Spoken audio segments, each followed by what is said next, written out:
finde es eine sehr gute Sache. Viel angenehmer für die Fußgänger, vor allem wenn man mit Kindern unterwegs ist.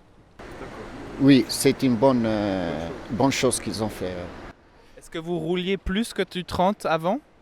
Avant, oui, ça dépend les heures, ça dépend quand elle est vide la ville, il n'y a pas de bouchon, il n'y a pas. Mais souvent la journée, pas plus que 30 à l'heure dans la ville. Ouais. Was ist eure Meinung zu dieser neuen 30er-Zone, die fast in der ganzen Stadt ist? Grundsätzlich tönt das gut. Ich finde, es ist einfach ambivalent, weil natürlich der Stau dadurch nicht unbedingt abnimmt. Ich finde, es ist überzogen. Es gibt gewisse Zonen, wo man das ganz sicher einrichten kann. Für die ganze Stadt finde ich es fehl am Platz. Obwohl ich muss sagen, wir fahren nicht einmal ein Auto, aber ich finde es trotzdem sehr fragwürdig und eigentlich eher kontraproduktiv. C'est bien, il n'y a pas d'accident, mais 50 mètres à l'heure, c'était mieux. Vous roulez beaucoup en ville? Ouais, beaucoup. Normalement, j'avais.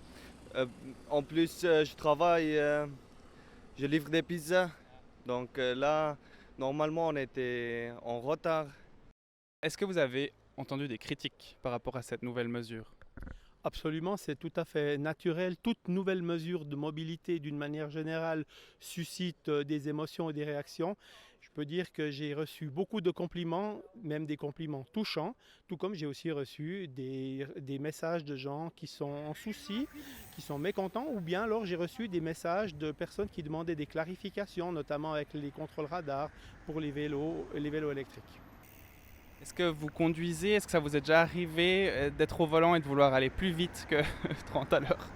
Comme tout le monde, j'ai la chance, ou on va dire comme la majorité des gens, j'ai la chance de pouvoir me déplacer à vélo, à pied, en transport public, en voiture.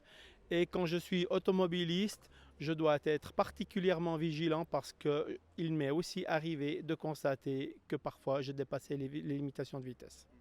Surtout que voilà, quand il y a beaucoup de trafic, on comprend, mais quand il n'y a plus de trafic. S'il y a des limitations de vitesse, elles ont certainement leur sens 24 heures sur 24.